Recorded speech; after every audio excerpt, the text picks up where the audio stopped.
Hey guys, welcome back to 234 in my Casa. So we're going to be making Salisbury steak and gravy this evening. I really love Salisbury steak. It's so good. So we're going to be using Wagyu. You're just going to need a pound of ground beef.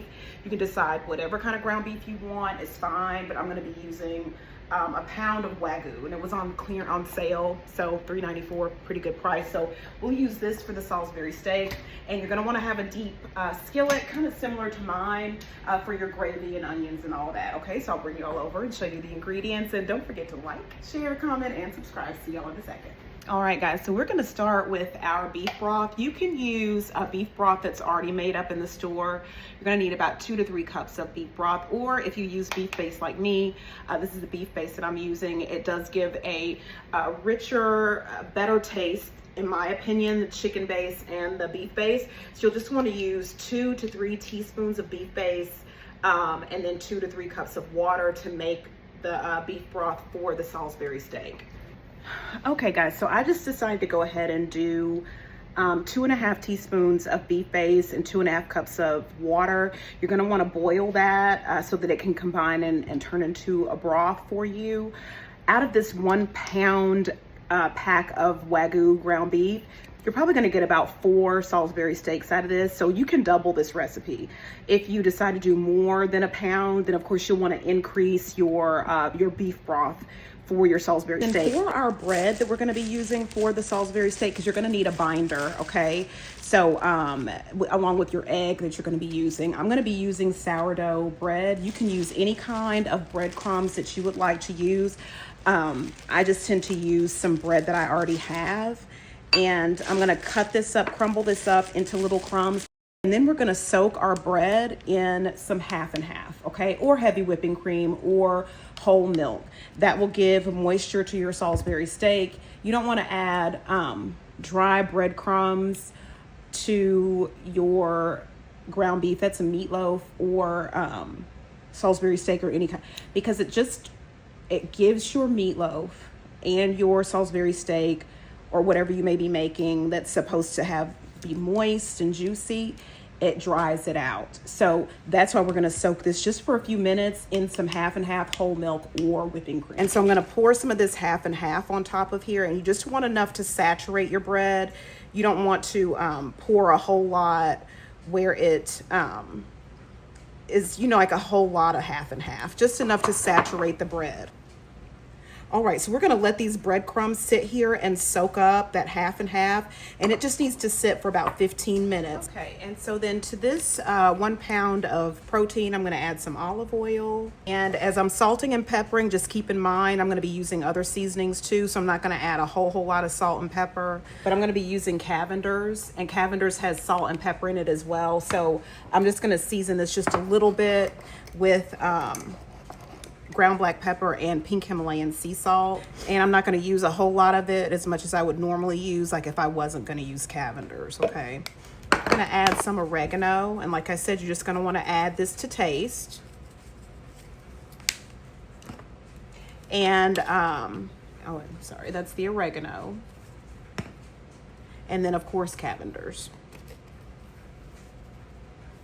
And I normally will, with my Cavender's, I'll shake it up, because a lot of times the seasonings will settle at the bottom, so I'll shake it up before I use it every time, just so I can make sure I have a good mix of all the seasonings that's inside of the, in the Cavender's. And then we're going to add about 2 teaspoons of ketchup, and this is the ketchup I'm going to be using.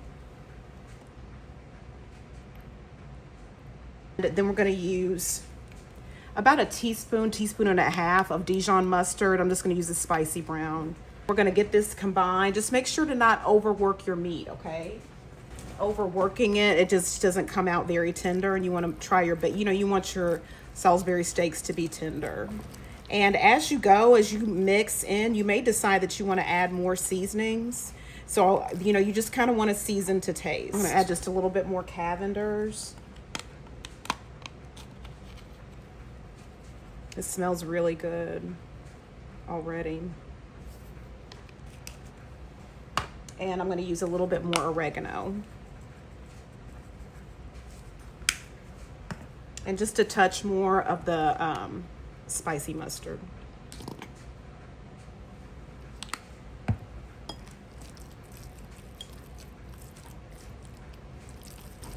Okay, and then once you kind of see that you've got everything kind of, you know, as evenly distributed as possible in your protein, then you want to go ahead and add your one egg, you know, just beaten, okay?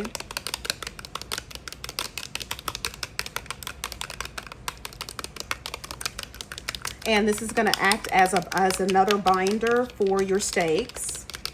It's going to hold them together. And at this point, when I add my egg, that's when I use my hands, okay? Because you just want to fold everything in. And like I said, just don't want to over mix it. Or over handle it, really, is what it... So that your protein doesn't, you know, come out tough or anything. And then next we're going to add our breadcrumbs. So as you're getting your breadcrumbs out, you can either use your hands and squeeze your bread, okay? Or you can use a fork like what I'm doing and kind of just, this is going to be a slower process. Kind of like squeeze it against the bowl, the edge of the bowl, and then go ahead and place in your Salisbury steak, okay? Because your milk or liquid is going to automatically drop to the bottom of the bowl.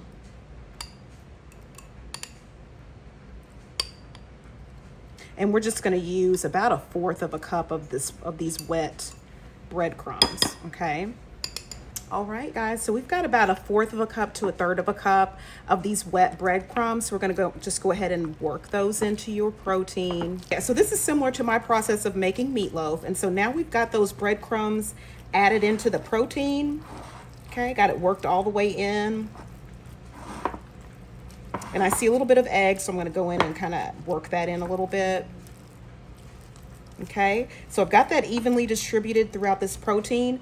So now we're just going to head over to the stove and get ready to make our saute our onions. All right, so we've got our olive oil and it is up to temperature. I've got it on medium heat. Okay. And we're gonna add onion. I did mine julienne style. I prefer to do it this way for Salisbury steaks, okay? So it's not diced, it's the julienne style. And we're gonna go ahead and fry this onion, saute it, and just to get it a little soft.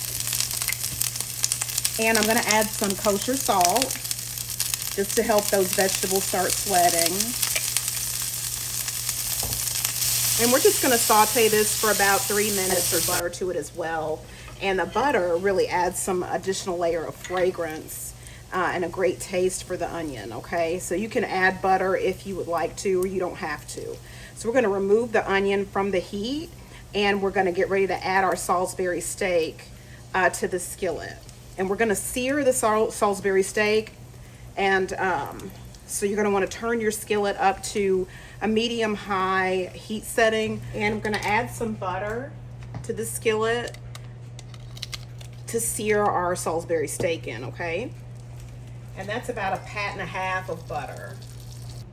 Okay, so we've got it up to temperature. I've got my Salisbury steak here. And you can make yours oval shaped if you'd like to, or you can have it just kind of patted out like a burger patty, or even thinner if you'd like to, okay? And whatever makes sense to you. And having the olive oil in your Salisbury steak helps to keep the protein from sticking to your hands. And we're not going to cook these all the way right here. We're going to remove the meat or protein from the skillet. We just want to get a sear on it. And then we're going to cook the rest of it in the gravy. So it'll be cooked all the way through by the time we get finished with the Salisbury steak, okay? And so we'll complete the cooking process right here on the stove.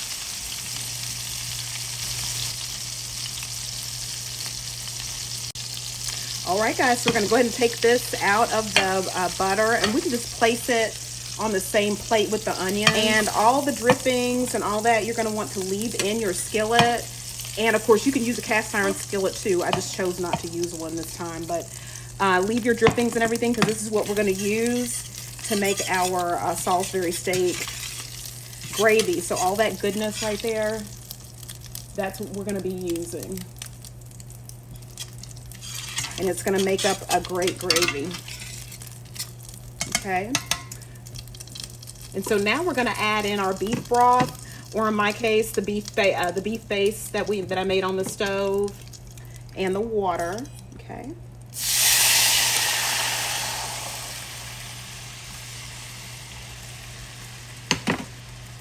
And then we're gonna add some roux to this. So I'm gonna add about a tablespoon to 2 tablespoons of roux.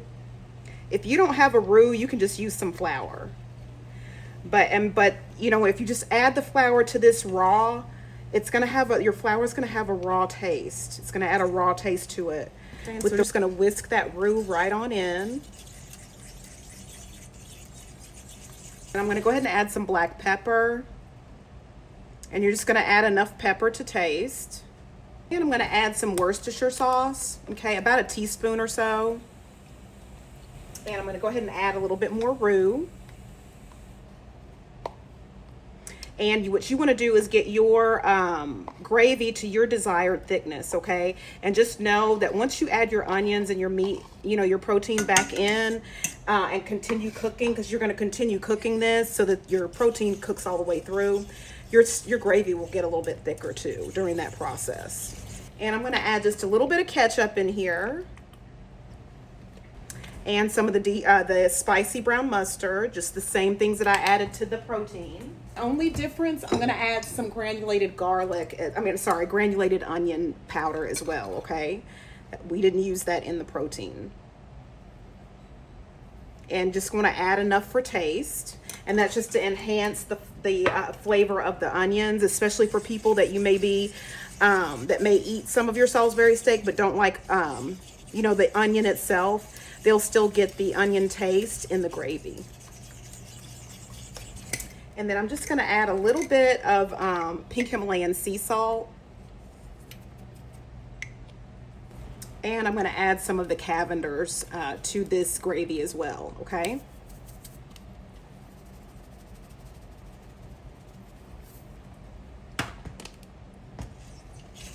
And I'm gonna add a little bit of sugar to it to give it a hint of sweetness.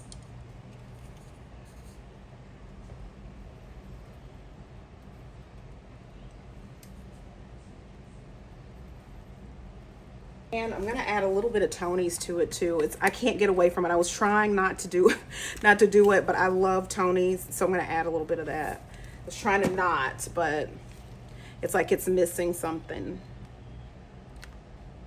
Okay, now let me taste it.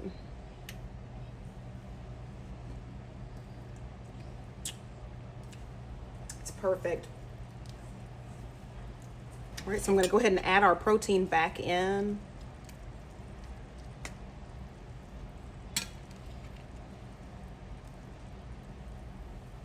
And we're gonna add in our onion and all of the drippings that are on the plate. We're gonna add all that back too. Okay, and so then I'm gonna leave this here, let this continue cooking on medium-low heat. I'm gonna place the lid on here, and we'll let this cook for about 20 minutes or so and come back and check on it. Okay guys, so I'm gonna go ahead and do the taste test, and then there's your Salisbury steak, y'all. And I made some mashed potatoes, some broccoli over there for my broccoli lover. I have one child that's obsessed with broccoli. I said I was gonna get her a birthday cake in the shape of a broccoli for her next birthday. She loves it so much. But that's the inside, you guys. That's some onion right there. And okay, so it looks good. And you all can see that brown gravy, and no gravy packets used, just roux and beef broth. Okay, you can make your own gravies at home. You don't have to buy packet seasoning, you know what I mean, packets. Very good.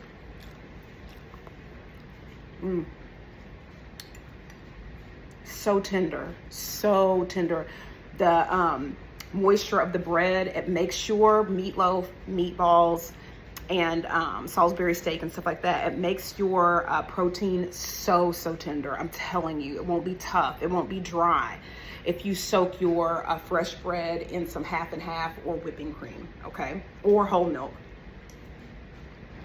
All right, I will see you all next time at 234 in La Casa. Don't forget to like, share, comment, and subscribe. My kids are hungry, so I'm gonna go ahead and get them fed. I'll see y'all next time. Take care. Love you.